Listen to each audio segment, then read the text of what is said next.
So, the same sila dun sa ano.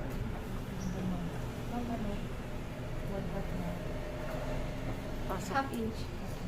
Pasok. And then, so simula po dito, connect nyo lang gamit si French curve. transfer. Then, pawala dun sa dulo. Then, tap nyo na po. Wait lang ma'am. Ah. Ah. Yun na? Sukat?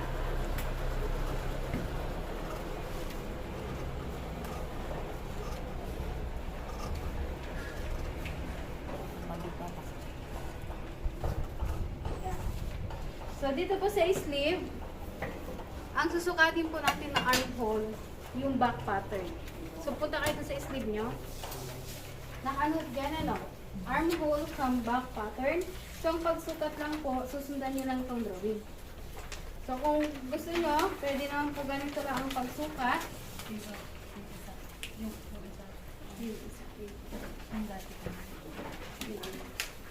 Okay? So, ganito lang po yung magsukat. So, sundan. So, 11, 5 inch. Mag-less kayo ng 1/2 inch equals to 11, 1 inch. So, ito na po yung kalahati. Kaya po tayo mag-less ng 11 ay 1/2 kasi yung front natin mababawasan po. Okay? Wala po kasing allowance yan sa tela. So, huwag nyo pong kakalimutan. So, ito na po yung 1/2 ng armhole. Okay? So, hindi po na ito hahatingin pa ulit. Na? Ayan. So, pag hirap kayo dun sa ginawa ko kanina, yung sinundan ng ganon, pwede naman pong gaganyanin nyo lang yung technique nyo. Sundan nyo siya. Okay? So, dito tayo sa armhole.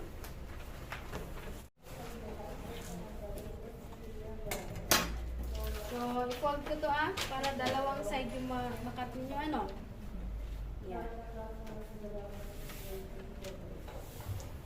So, ito yung gitna.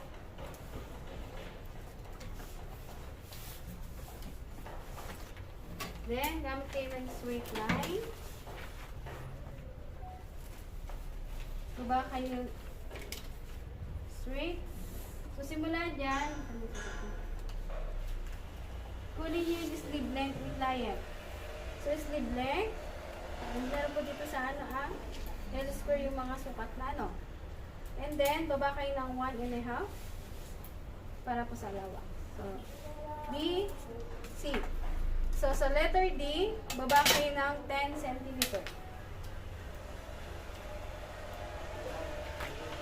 So, connect nyo dyan. 10. Yun yung sukat kanina. Straight line, connect lang.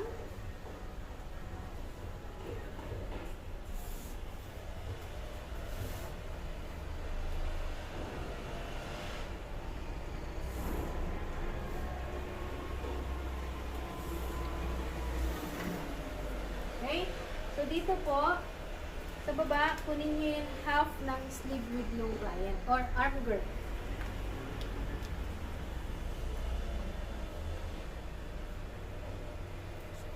Okay? Tapat lang sa... Ito is letter E. Ano yung letter E? Ay. Okay? So, para makuha nyo po yung dito, ang gamit po nito, ito yung letter A. Para po pumunta siya sa letter E, ang 1/2. 11, 1/8.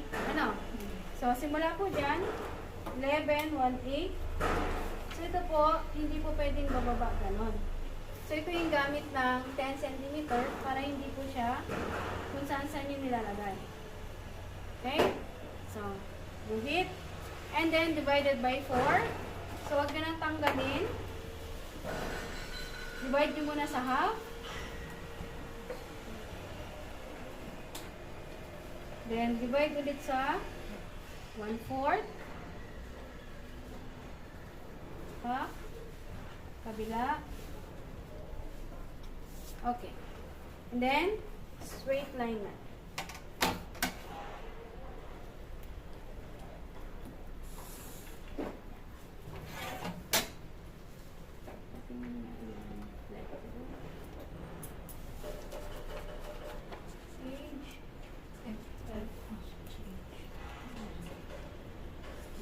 Okay?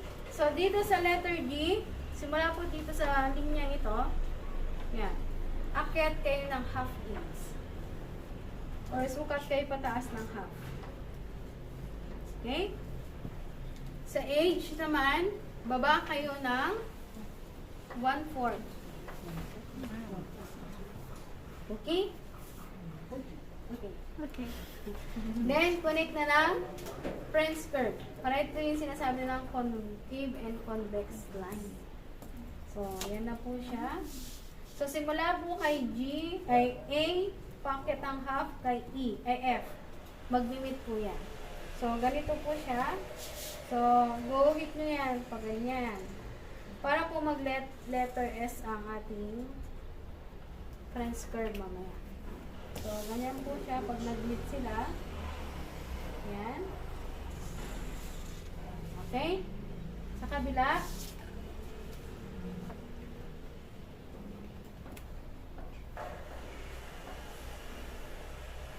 Okay? And then, next.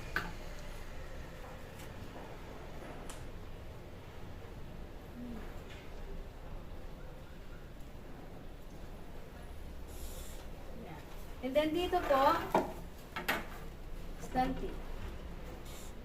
Okay? So, hindi po siya diretso pa ganun. No? So, pag ganun kasi, or pag ganyan, mamaya, pakita ko kung bakit. Ngayon, pwede na natin siya ikat. May tanong kayo? Wala po.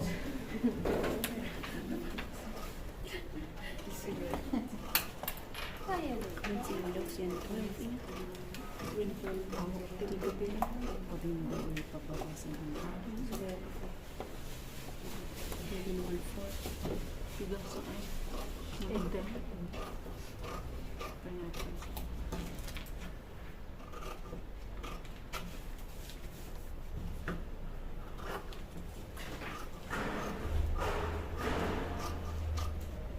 Yan.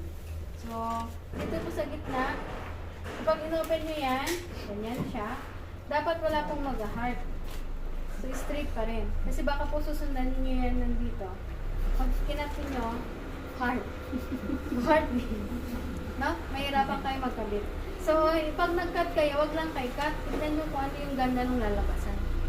Kasi pag sinundan nyo lang yung ginuhit nyo, syempre hindi din po perfect yan. Magiging heart po yan. Ano? So, ganyan. So, ito po, kaya po siya ganyan, straight. Ay, pa-slanty. Para pag finold natin, fold mo ng ganyan, pantay. So, half inch. Okay? So, pag ito po kasi, ginanyan nyo, yan, diretso dyan. So, pag finold nyo po, ganyan ang mawawala. 2 inches. Okay? So, pag straight din naman, straight na lang garod mo, hanggang garod kayo slanting. Be straight, kulang pa rin. Okay? So, kung ayaw mo man o gusto, slanting talaga yan. Para eksakto siya. Okay? Wala kayong tanong dito? Sige lang. Nabangga. Sige. Yung driver natin. Nakainom siguro kagabi yan. Okay? So, dito po, sa neck hole para sa likod, sukat nyo lang po yan. So, ang sukat nitong client ko is 378. Okay? So, yung 378 na yan, dati nyo na po yan ilagay or assuming nandito yan sa taas. Okay? Kasi pag sinukat nyo po yan, kaysa po pagbuktungin nyo pa siya ng ganyan. No? Para po hindi nyo na pagbuktungin, kunin nyo na yan, 378, ilagay nyo na po sa taas. Okay? And then, diretso. So, ang sukat, 9/1/4. Okay? 9/1/4, mag-less ulit tayo ng 1/2 equals 8/3/4. Okay? So, ito ulit po yung 1/2 ng neck. May tanong kayo? Okay lang? Okay ka lang muna? Oh, marunong ka? Lord. So, muna natin, tapusin lang natin to. Na para magpantalon tayo mamaya. Maganda naman kayo dyan. Oo, madali lang. Ano bang mas mahirap? Na? Ano bang mas mahirap? Mahirap pala yung pattern sa unting-unting lang. Maraming nakalaki.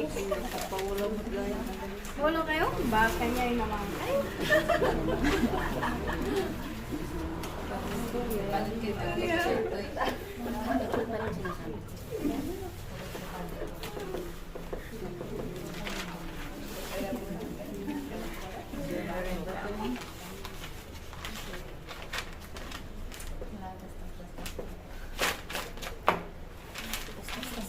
Kahit ka mo, agtastas ka mo.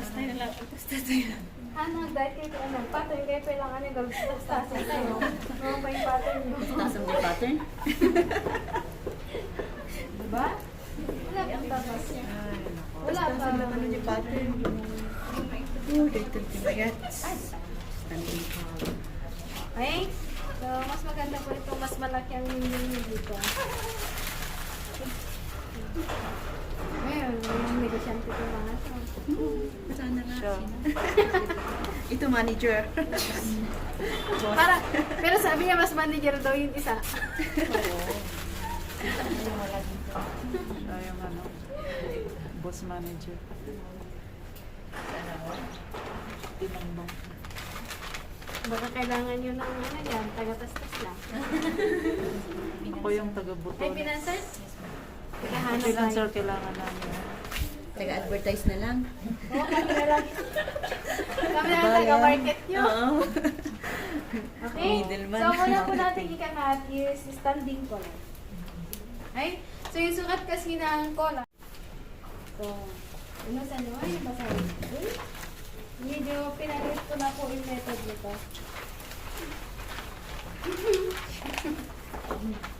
Medyo pinalit ko na po yan. Hindi na po sobrang haba. Ano? So, punta ulit. So, fold nyo ulit yan para dalawa na side ang makat niya. So, ito kasi is half lang ito. So,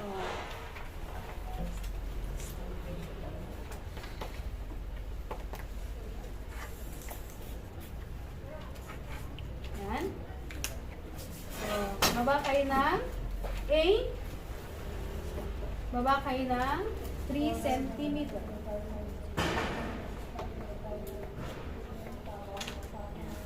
So, transfer nyo dyan. Then, connect.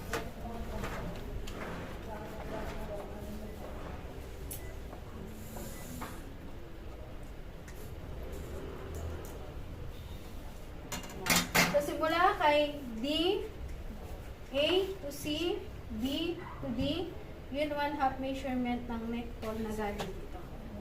So, ilan yun sa akin? So, yung client ko kasi 8/3/4.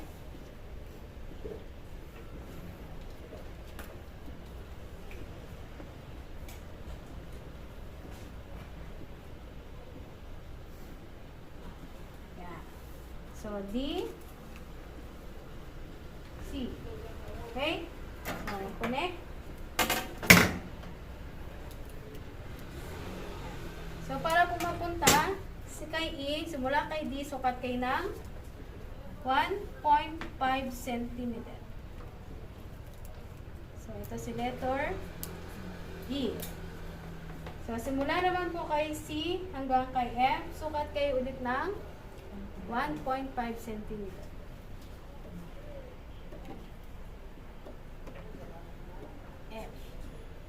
Okay? So, para po kay E, kay G, sukat kayo ng 3 cm.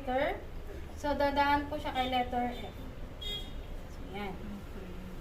No? 3 cm po. Kasi syempre, umakyat na tayo ng 1.5. Delete na siya. Oh, okay. Diba? Kaya sukat kayo ulit ng 3 cm. Yan. So, connect.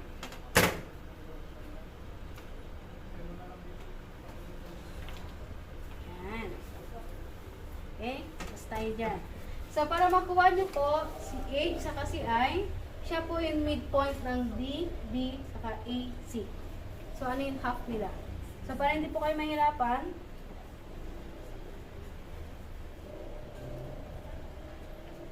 huwag nyo lang po itong tape measure.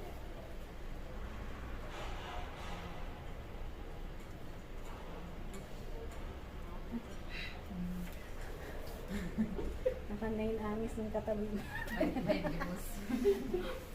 Okay? So, connect na tayo. So, simula kay H. H. Hi.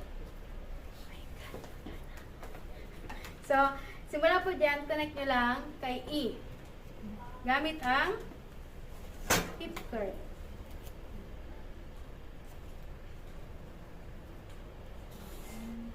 Okay? Sito naman, si E ay si G. G to I, hip curve lang din.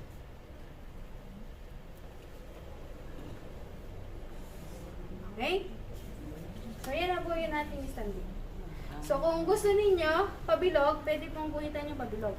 Pero ganito muna tayo. Huwag mo nang pabilog, yung parang yan. Ha? Para hindi kayo mahirapan. Diretso muna, ano?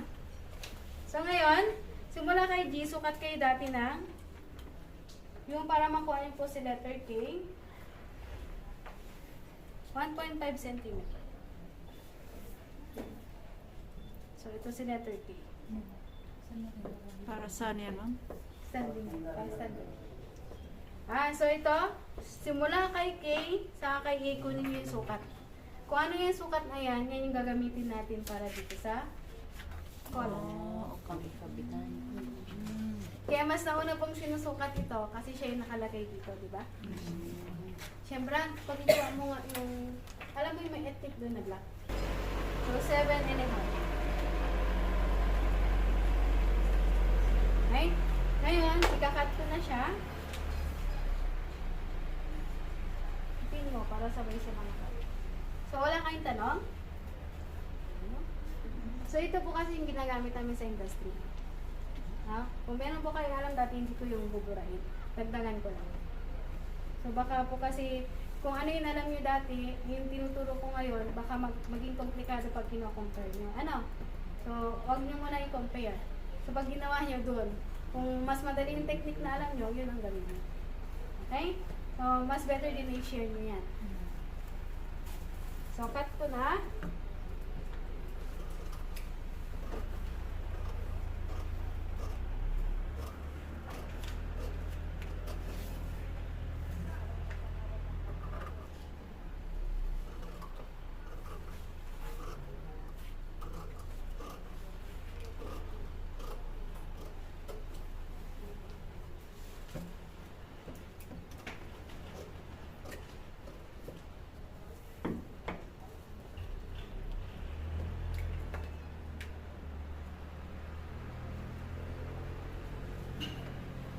Okay?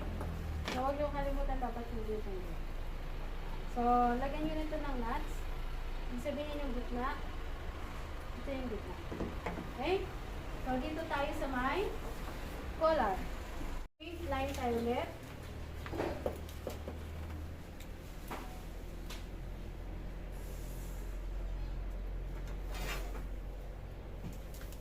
So, simula kay A, 4.5 cm. Okay? So, kung ano yung sukat ni 7.5 yung nakuha ko kanina, no? So, transfer nyo muna tong 4.5. Yan. And then, straight nyo muna.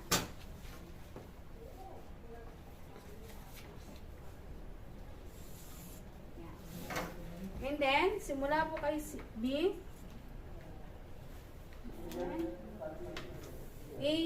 ACBD, siya yung 7/1/2.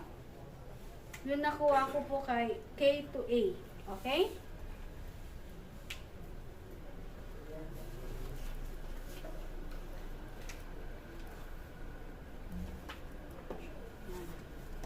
Then, connect.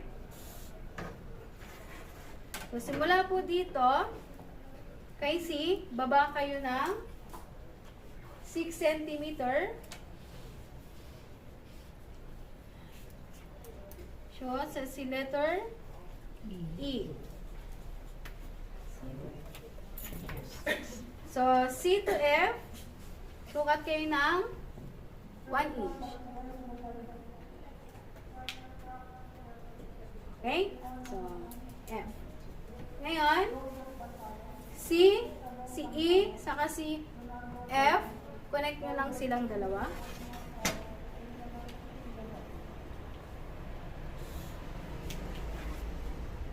Na? And then, kung saan part kayo nag-connect dito kanina, so dito po sa ating standard, itong outside. No? So ngayon, outside din gamitin nyo. Simula kay E hanggang D, ito din ang gagamitin nyo pang-connect. Okay? So, nanunodaitin nyo, nagsabat na. Okay? Then, cut. So, pag kinat nyo lang siya, pin nyo para pantay sila.